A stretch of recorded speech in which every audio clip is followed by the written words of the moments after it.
Есүсийн дахин амьлтын эхний баталгаа бол хоосон болж, Есүс үгснээс хойш 3 дахь өдөрт нь түүний болж хоосон байсан баримт түүний дахин амьлтын хүчтэй баталгаануудын нэг байна гэж тийм. Матай номны 28:12-оос 15 дээр цэргүүдэд их хэмжээний мөнгө өгөөд та нар шав нарын шөнө ирээд биднийг унтаж байх тул түүнийг хулгайлчлаа гэж хэлээрэй гэж шашны зүтгэлтнүүд түүний булшиг манжээсэн цэргүүдэд мөнгө өгсөн байна. Тэд мөнгийг аваад заасан ёсоор нь гүйцэтгэв. Энэ түүх евдээчүүдийн дунд энэ өдрийг хүртэл өргөн тархсан байж. Та нар харж байна уу? Тухайн үеийн шашны зүтгэлтнүүд Есүс Христийг амилсан учраас амилсан гэдгийг нуухын тулд тэр цэргүүдэд авилга өгсөн байна. Тэгэхээр үгүйсгийн арга байхгүй нотлохоонууд бидний эргэн тойронд зөндөө байна. Бидний Библи өөрөө түүхэн шаштар энэ бол түүхийн сурвалж бичиг. Энэ бол гарцаа байхгүй үннийг бидэнд нотлон харуулж байгаа. Энэ бидэнд юу гэж хэлдэг вэ? Үхлээс ялсан Есүс Христийн энэхүү ялалт нь бидний амьдралын тэр үгсэн мэд тэр талбарууд дээр тийм ээ бидний амьдралын үгсэн мэд тэр харанхуй булангууд дээр Есүс Христ энэ амьлалтаа өгөхийн тулд тийм ээ бидний үгсэн мэд байсан гэм нүгэл дотор идэгдэж явсан энэ амьдрал дотор маань Есүс Христ итгэлээр амьдрч тийм ээ чиний дотор дахиж үхэл ноёлохгүй чиний дотор дахиж үгсэн мэд тэр өмхийн үнэр үгсэн мэд тэр амьдралын харанхуй чиний дотор байхгүй одоо чиний дотор шинэ бүтээл болсон юм аа чиний дотор чиний амьдралын тэдгээр үгсэн мэд булшиг тэр харанхуй хэсгүүдэд миний амьдралд хүчин төгөлдөг байгаа юм шүү гэдгийг илэрхийлэхийн тулд Есүс үхлээс амьсан гэдгийг хоёрдугаарт нь тухайн үеийн гэрчнэр Есүс Христийн амьлалтыг нотолж идэг. Үйлс номны 1:3 дээр тэр зовлон эзэснийхээ дараа өөрийн амьд гэдгээ 40 хоногийн турш элч нартаа маргашгүй олон нотлохоогоор харуулсан гэж байна. Бидний эзэн Есүс Христ үхлээс амьлаад 40 хоногийн туршид дагалдагч нарын дунд амьдэрсэн 12 дагалдагчдын дунд мөн бусад олон хүмүүсийн дунд Есүс Христ амьд гэдгээ илэрхий харуулж байсан байна. Яг одоо бид нар үхлээс амьлалтаас хойш яг тэр 40 хоногийг бид хамтдаа туулж байгаа. Энэ 40 хоногт үнэхээр юр бусын гайхамшгууд, сэргэлтүүд, эдгэрлүүд, гэмшлүүд, эргэлтүүд болдог. Дэлхий даяар болдог. Энэ бол жил болгон болж идэг. Та анзаараарай таны итгэлийн амьдрал ямар гайхалтай ажлууд, эргэлт, сэргэлтүүд болж байгааг та хараарай. Энэ нь хинээс вэ? Энэ бол бидний бүтээгч амьд бурхан эзнээс болж байгаа байхгүй. Тэгэхээр энэ өдрүүдийг бид тэмдэглэж явж байгаа. Энэ ямар гайхалтай үнэхээр адал явдлаар дүүрэн 40 хоног одоо эхэлж байгаа юм. Одоо эхний 7 хоногийг бид нар туулсан байна. Дахиад бид нар үргэлжлээд 34 хоног бид нар цааталтанд байна. Энэ өдрүүд юу болохыг бүгд хамтдаа харцгаая. Тэгэхээр гэрчнэр гэж тийм ээ Америкийн хуулинд бол нөгөө иргэдийн төлөөлөгч байдаг. 12 хүн суугаад тэг гэрчилдэг тийм. Ялва нэгэн хэрэг төвөг холбогдсон 2 гэрчийн мэдүүлэг байж тухайн одоо тэр хэрэг зарга шүүх боломжтой болж байгаа байхгүй. Тэгэхээр гэтэл Есүс Христийн үхлээс амьсан амьлалтыг 12 дагалдагчдад нь гэрчилж ирсэн байна. Мөн тэдэнтэй хамт байсан хүмүүс энэ одоо гайхалтай үнний гэрчнэр болсон байж байгаа. Тэгэхээр энэ бол үгүйсгийн арга байхгүй баталгаа. Тэгэхээр нэг атеист одоо бурхангүй үзэлтэн Есүсийн үхлээс амьлаагүй гэдгийг нотлох гэж амьдралынхаа туршид одоо оролдлого хийсэн боловч тэр хүн судалсан байна. Судалгаанууд, түүхийн материалууд, архивыг ухсан, Библийг судалсан, өөр олон шаштар бичгүүдийг судалж үзсэн, хүмүүстэй уулзсан, ярилцсан, археологийн олдруудыг ирж хайсан, ингэж явсаар байгаа тэр хүн эцэст нь Есүс Христийн амьлалтанд итгэсэн байна. Яагаад тэр хүн итгэсэн бэ? Яагаад гэвэл тэр хүн гэж хэлсэн. Тухайн үеийн гэрчнэр хамгийн том баталгаа байжээ гэж. Түүхийн олдрууд, шаштар бичгүүд үгүй байж болно. Тэднэрт итгэхгүй байж болно. Харин тухайн үеийн энэ гэрч хүмүүсийн гэрчлэл ямар гайхалтай үннийг бидэнд түүчээл биднэрт авчирж өгсөн юм бэ? Үйлс номны 26-гийн 26 дээр ингэж хэлсэн байна. Учир нь хаан эдгээр хэрэгүүдийн талаар мэддэг бөгөөд би түүнтэй зориг гарган ярьдаг. Энэ бүхэн хүнгүй болонд үйлдэгдээгүй тул аль нь ч түүний харааны гадна байхгүй гэдэгт би итгэж байна гэж. Тэгэхээр Үйлс номыг бичсэн Имж Лук энэ Үйлс номны 26 дугаар бүлэг дээр Паулийн гэрчилж байгаа гэрчлэлийн талаар яг энэ хэсэг дээр 3 удаа өргөлт өгсөн байна. Энэ бүхэн хүнгүй болонд үйлдэгдээгүй юм а гэж. Өөрөөр хэлэх юм бол Есүс Христийн үхлээс амьсан энэ амьлалт хаа нэгэн газар далдлагдаж нууцлагдсан зохион байгуулалттай ийм үйл явдал байгаагүй. Энэ бол Бурхан эзний онцгой тэр цаг үед 2000 гаруй жилийн тэртээ болсон гайхалтай үйл явдал байсан.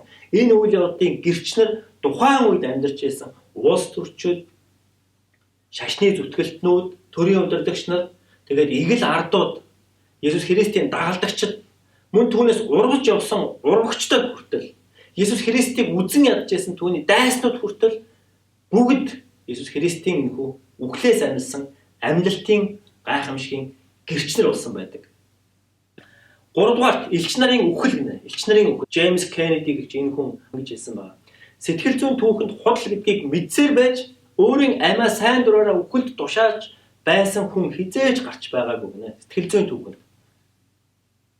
Хүмүүс итгэж буй зүйл нь үнэн гэсэн зүйлийнхаа төлөө үхэж чадах байх.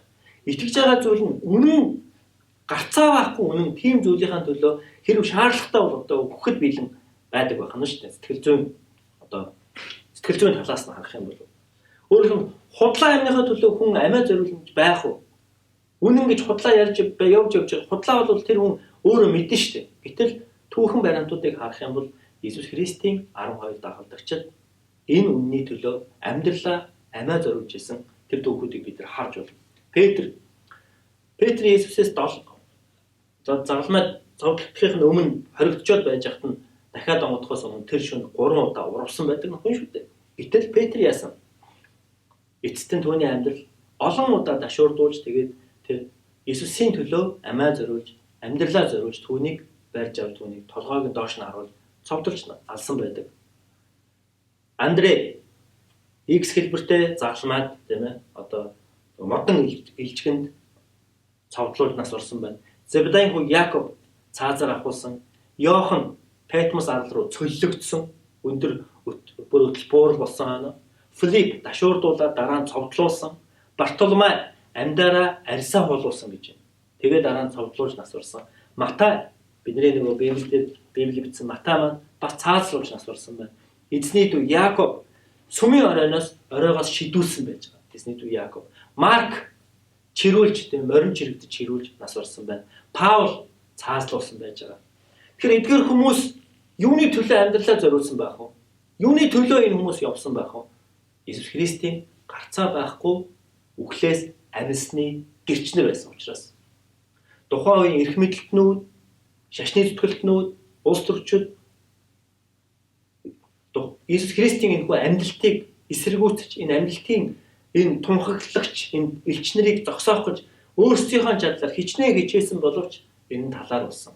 Талаар болсны тэмдэг нь өнөөдөр 2000 жилийн дараа өнөөдөр бид их сайхан монгол хэл дээрээ бид Библийг уншаад эзэнд бид нар итгээд явж байна. Энэ итгэл үнэмшлийг тэр үеийн амиа зориулсан түүхийн дуршдах мянган хэдэн зуун эзний дагалдагчдын амиараа дэнчин тавьж золж ээж энэ итгэл үнэмшлийг бидэнд авчирсан. Энэ гайхалтай мэдээ бол Иесусийн амьдлалтын гарцаа байхгүй гэрч юм аа.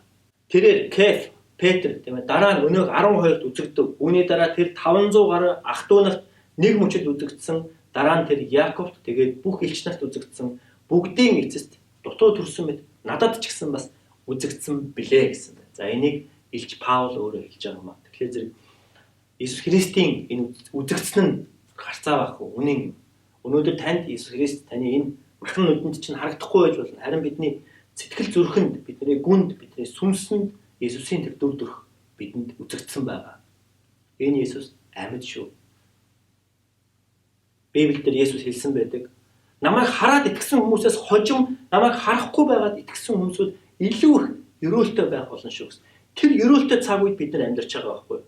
Бид нар хараагдсан юм хүнд хэцүү цаг үед биш харин хамгийн өрөөлтөй тийм цаг үед бид нар амьдарч байгаа.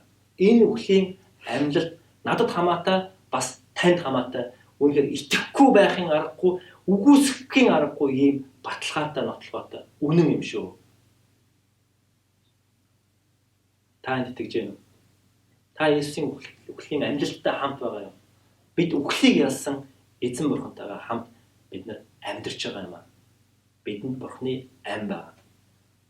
Иохан номны 10:10 дээр бурхан биднэрт амийг бүр бэлгсэн амийг авах гэж ирсэн юм аа гэж. Энэ ам надад байна уу? Байна. Танд байгаа юм байна. Бидний эргэн тойронд хүрэлцээтэй. Энэ амийг бид нар харамлах бид нэр өөртөө хадгалж нуух ямар ч шаардлага байхгүй. Энэ үннийг бид нар энэ үннээс бид ичих ямар ч шаардлага байхгүй. Энэ үннийг харин ч бид нэр зоригтойгоор тунхаглаж гэрчлэх тусмаа энэ ам улам илүү төвөнд дарахж байгаа. Бусдад үгсэн мэд хүмүүсийн амьдралд энэ ам амьлалтыг, амийг, цэцэглэлтийг, өөрчлөлтийг өгж байгаа юм. Бүгдээ хамтдаа эзний өмнө залбирцгаая. Бидний хайртай мөнхийн эхэзэн танд маш их баярлалаа. Аава та бидэнд өөрийн үгийг бас өөрийн үг сургаалыг үгээр дамжуул бидний амьдралд та амийг, амлалтыг өгсөнд танд маш их баярлалаа эзэн. Эзэн Есүсээ таны амьлалт бидэнд байдаг тэмхээр талархаж байна. Миний өгсөн мэт амьдралыг, миний үнэхээр өгсөн мэт тэр харанхуй, тэр булш мэт тэр амьдралын талбаруудыг Бурхан эзэн та амьдралтаараа үнэхээр гэрэл тусгаж, та угааж, цэвэрлэж, та засаж залруулж, эзэн та биднийг үнэхээр амьлалтын тэр хүч чадлаараа гэрэл гэгээгээрээ та биднийг үнэхээр өргөнд итгэж байдагтад баярлалаа эзэн минь. Тэгээ энэ сургаалыг сонссон хүн бүрийн дээр таны тэр бэлхам ам үнэхээр хаligтал, бэлхтал энэ өдрүүдэд өгөгдөх болтугай. Есүс таны үглээс амилсны дараах тэр 40 хоногийн энэ гайхалтай сэргэлтийн өдрүүдийг бид хамтдаа туулж байгаадаа баяртай байна. Эзэн минь өдөр бүр та бидэндээ энэ амьдлтынхаа гайхалтай гэрчлэлүүдийг өгж байгаад баярлалаа. Бидний нүд үзээгүй чиг сонсоогүй тэр гайхалтай зүйлсүүдийг бидний өмнө та аль үжээ бэлдсэн байгааг итгэж байна. Өвчин дахлыг та өтөр хөөж энэ цаг үеийг, хүнд цаг үеийг та үнэхээр өөрийнхөө гайхамшигтай ялалтаар эзэн минь та бидэнд өгнө гэдэгт бид эргэлзэхгүй итгэж байна. Есүсийн нэрээр залбирлаа өглөө. Амен. Бид дахиад 34 өдөр үлдсэн байна. Тэгэхээр энэ хугацаанд бид Мацаг барин залбирал, манай чуулган нэрээ Хойд Америкийн нийт Христийн сүмүүдтэйгээ хамтдаа бид Мацаг барин залбирахаар хуваарьт орсон байгаа. Тэгэхээр бид 5 сарын 4-өөс 10-ны хооронд тэр 7 хоног бид сүмээрээ Мацаг барин залбирнаа. Тэгээ энэ залбиралд оролцохыг